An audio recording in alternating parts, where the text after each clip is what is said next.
Hey everybody, it's Eric. Glenda? I'm John. We are D&D Miniature and Board Games. We just got done playing Tiny Epic Mechs. Woohoo! And hey, stay tuned, we're going to talk about it.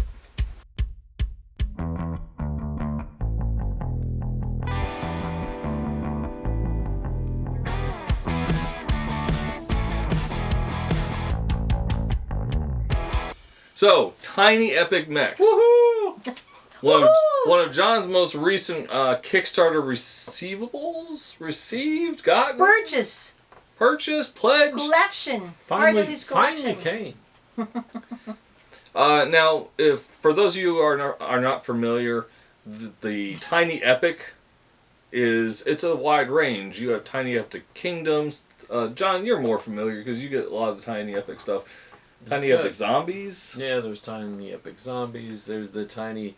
We opened up the other one that we had in here, which was the Tiny Epic. Yes, they was very tiny. Tiny epic. They like tiny But stuff. there's several other ones that are coming out soon. Just look for them on the fabulous unboxing when we get them in. Because they're tiny. Yeah. And they're epic. So they're epic. But these were mechs, and that was the deciding point here, sir. These were mechs. And I'm not going to lie, I like mechs. And the fact that I saw you could put a meeple inside of power armor, and then in the Mega Mech, or the Mighty Mech, Mighty Mech that we never got in. On display. The games we've played, we have not got in that thing. We almost got in it. Well, you guys almost got into it several times, but every time one of you went in to get into it, one of you went in there, the other one was going in to get into it and initiate combat and couldn't. Yeah, and then the other game we tried to get into it and realized it didn't have full health. So it's just been a fantastic failure of it trying to get into the Mighty Mech. That's all right. One day I will succeed. Of course, this is kind of like... never mind. Anyways, hey, we score on 5 different things. Graphics and artwork, rulebook, replayability, components, and overall fun. With the rulebook, sometimes not all of us read the rulebook, so some people may not score the rulebook if they didn't read it, okay? We score on 1 to 5, 3 being basic, not anything good, not anything bad, it's just a basic score. 5 being outstanding, 1 being a steaming pile of cow dung. Cow dung. Graphics and artwork. Hey, I gave a 4 to graphics and artwork. John? I also gave graphics and artwork a 4. And Glenda? Same here. It's a 4. Me, I thought it was above average for the size of the game. Everything was very colorful. It was epic. And you could read everything. It's readable. They chose the right font. Right. The right color combination. Yeah, it didn't matter which side you flipped the card to. You were able to read what was going on. They changed it. The brightness. That was something that, when you're thinking of Tiny, and yes, I'm going to keep saying that just because it's kind of fun to say the whole time, the script and font size is very important, because if it's too small or they use the wrong type of font or coloring on the background of the card, it makes it a lot more difficult. So with this, they did great. And this is one of the things for me when I was looking at the artwork, that when they chose a black background, they used the white font. Here you have more of a white or blue, they used black. They used distinctive patterns that would show, which was great on their behalf, so that I thought it was above average. And stick to the theme, that futuristic theme. Yeah, so. Because it's Tiny Epic Mechs. Rulebook, I gave a 4. I didn't score it because I didn't read it. I gave the rulebook a 3. Although I do believe this was the best Tiny Epic rulebook I have gone through. It made sense. The reason why I stayed at a 3 and didn't go above that, because I know that sounded kind of contradicting, and if you've watched this before, you know I like to do that, was I felt there were a couple rules going through that just weren't defined enough that would leave you questioning, did I play that right? Or change the game because I did it completely wrong? I gave it a 4 because I thought it was above average. I thought reading through it, it ran real well. We were able to play right out of the rule book the first time we played, and then I went and reread the rule book and played it again. And a couple things we had to look up. The only thing that I thought could be better defined was the combat. I thought combat wasn't really defined real well, especially with knockout and things like that. The counterattacks, the retreating aspect. It was just something that there it just seemed like it was missing. So, but I still gave it a 4. I thought it was an above average rule book. Yeah, you can play it out of the box. So there you go. That's above average. Average. Components, I gave. Well, John, what'd you give? Components. I gave the components a 5. I really liked the components. What did you give, Glenda? Oh, I gave it a 5. I gave it a 3. Oh, wow. That's so... 5. That's odd. Do you want me to say what I didn't like? Yes, please. Tell us what you didn't like. Okay, I liked the mechs. I liked the weapons and stuff. And I know from the other Tiny Epic games that those things will stand up to the test of time. What I didn't like, that even with the character cards, everything is really thin. The thinness to me tells me that this, if you were to play this a lot, that you would start getting chips, tears, bends, all sorts of things where, especially the most important thing are these cards that when you're moving around you go to different zones and these flip over. Well, if all of a sudden these start getting things that you can tell what is what, it takes the mystery out of how much points these zones are. You think it through. Very futuristic. I thought of that. But you guys gave 5, so... But I didn't think about it in that aspect. Not me too. What did you think? Why is it 5? Well, for me, I was looking at in everything, and I did look at the thickness of the cards, and while they are on the thin side, how I looked at it is really the only cards that I was going to be handling the most were the program cards, and those are...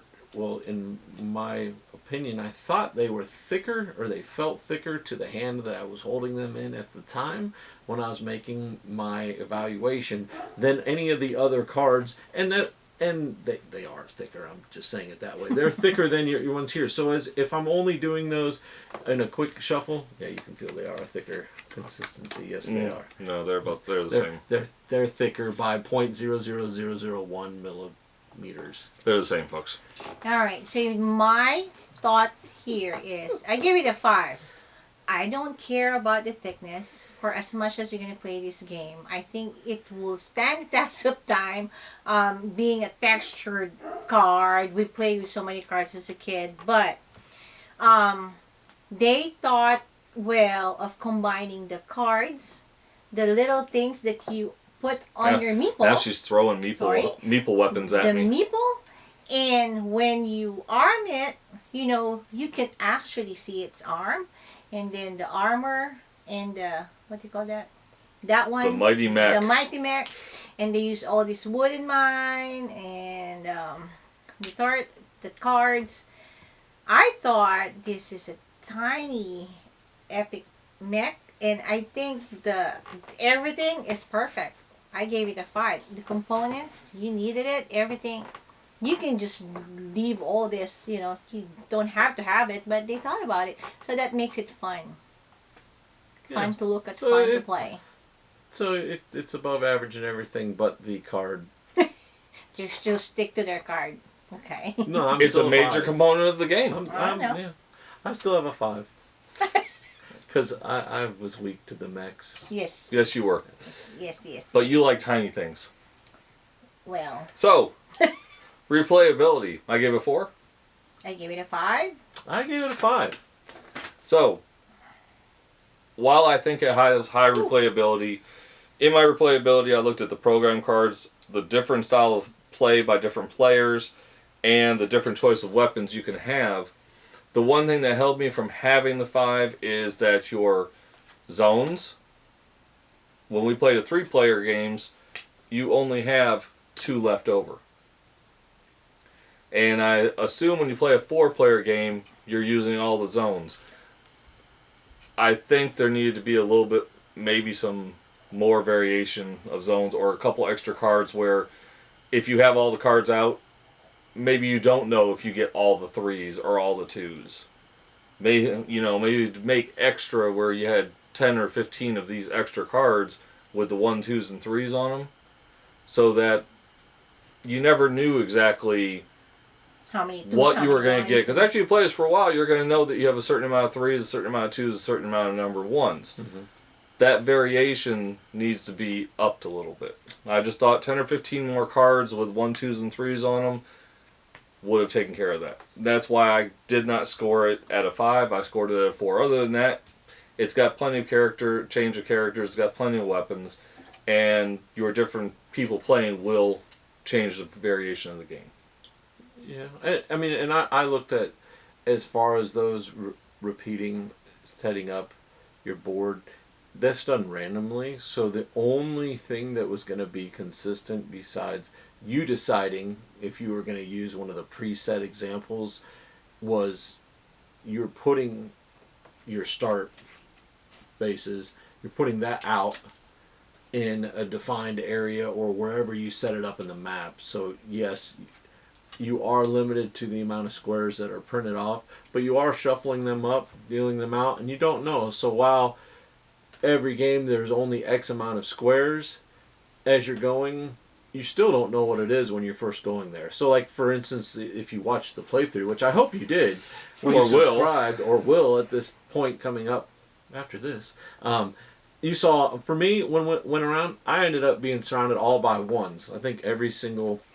on the last game, yeah, you were 1s. The last game we played, I had 1s all around where my base was at. So as you're deploying stuff, it completely changes. And the game changes from either it's going to be combat, like when we've played it before, it was more combat driven, to then, okay, now we're just going with area control. But with the different characters and the abilities, and we showed, I think, about 3 different ones. There's like 6 other ones in the box, plus 2 other expansions that we didn't even go into the expansions or the rules. You're going to be able to play it, I think, a lot of times.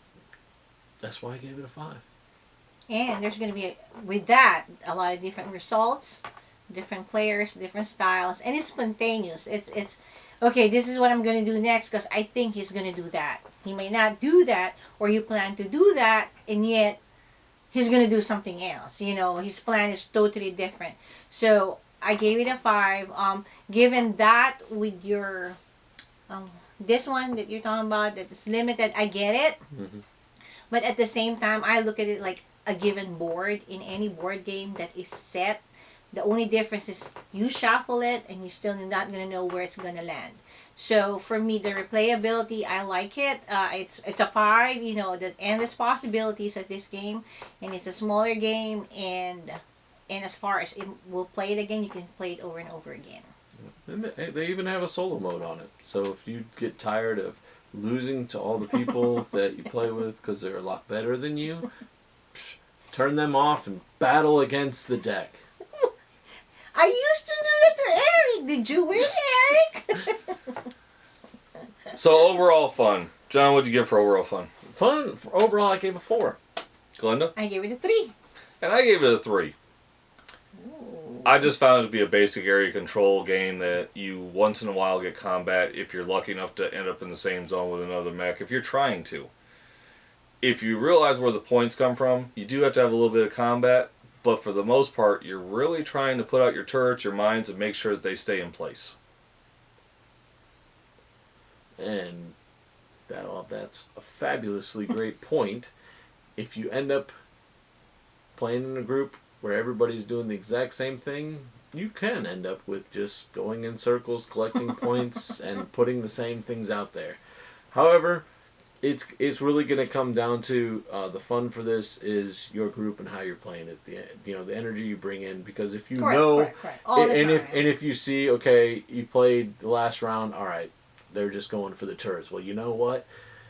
next time I'm going to go knock out all your turrets. I don't care if I die, because guess what? It's a game where it doesn't matter if you die. Yeah, you're given some points, you respawn, and you go at it. But if you're... That's the key thing of, as you play it more and more, you realize it's 3 rounds of scoring. So if I die and give you a few points here and there in the first few rounds, if I can knock you out in the second, fourth, and sixth for scoring, and so that you don't have the turrets on 3s, turrets on 2s, turrets on 3s, on 3s. Wait a minute. What are you trying to say? Are you saying that I had a lot of 3s? I was saying you're boring. No, but no, it was smart. It was hence I gave it a 3. No, it was a smart way to play. So again, it's one of those where I gave it a 4 because I see the potential in going in, and I did have fun playing it. Is it something that I think you're going to break out and play all the time? No, I don't think that. Will you have fun playing it? Yeah, you'll have fun playing it, and it is going to depend. You put a 4th person in here, it'll change the dynamics. Your dynamics going to be very different. So, with that, if you're playing against the deck in the single player, yeah, it has its defined how they're going to move and go at that. But you're going to be able to control and decide how much fun you want to have, or if you just want to step back and collect points. And so if you're a point collector, well, realistically, notice the silence. Think about it. It's all about victory points. 1, yes, it's about points, but 2, the chance that the chances of actually getting into combat with somebody are actually not very high. No, because the program cards that you put out for 4 turns, you can end up on opposite sides of the board all the time. But I ended up being in combat with him so many times. That's because you guys just went that way. But that's the point. But that depends on what you want, because depending on the character you pick, if you want to be in combat, you pick where you have the ability that you can spend to, and you can go to ad hoc for your final action. There's different things you can do. I can go back, if someone was on a space with a mine or whatever, they were close, I could move around and get there. You can change based upon the character that you pick to move around and have a little more than just where you're placed. And you can decide, if you play the right actions, you can move like the way we had it set up. You could double jump again, and be right there next to somebody's base, and probably run a good chance of landing on a mine, dying, in my luck. Or you're going to be there and you're going to have that opportunity to chase somebody down, or at least make it more... Or get knocked out by one and then move right into somebody else after getting knocked out and get knocked out again. But that was... That's because I was genius and didn't do ad hoc. But that's fun, right? Isn't that fun? The idea of it became a spontaneous thing. There is a plan, but then, the counter is totally different, so it became a spontaneous. Mm-hmm. That's why I gave it a 3. I gave it a 3 because, you know what? It's fun, and I see it. There's interaction among players. When you're fighting, you just keep up with your counter and your attack and and point system. Those you have to keep up. But as far as for me, it ended up being more really on a card game, than anything else. As I remember as a kid, like what you got in here, on the points. And it does. It's not that bad, but it does drag down a little bit during the program phase. Yeah, if you're one of those people that are like 5 plays ahead, you're gonna be popping your stuff down. But if you got somebody that's working out their strategy, it's gonna take them more time. But then again, you could be somebody who was so fast in putting it up, and then all of a sudden changed their mind. And was still faster than somebody else. No, changed their mind because they changed their strategy. It can drag, but it's not a problem. Or you could be so good at it that you just put it down randomly to see what happens. That's fun too. That's awesome and too. And have your arrows pointing the wrong way and not realizing that you've done that. No, he has so much thought on that he wanted to move away from the We're talking board. about John was doing that. He kept putting his arrows toward the wall. Like, what? Like, you know, and you put it like, I don't Hey. know where you're going, so. Anyways, we could go on and on, but if you guys are really interested, watch the playthrough. Overall score, guys, was a 4.0. It's not bad. So It's actually pretty good. it's an above average for this Tiny Epic Mech game. So, I mean, basically, I gave it a 3 for fun. Glenda, you gave it a what? A 3. And John, you gave it a 4, right? Yeah. That's right. So, I mean, We had fun. we did. I mean, and it's something that's easy if you pull it out. You can learn this really easy, play it, have a good time. It's got aspects of a deck builder game. So, I mean, it's not bad. For us, it was just kind of average. But we had fun playing. I think a lot of people will have fun in this, especially if you like those kinds of games. If you like the Tiny Epic games, yeah, because it's one of the first ones we played. Because John never brought zombies over. Who wouldn't like those needles? Armored, weaponized, Here's your suited. fun. Here's your. What? That's the fun.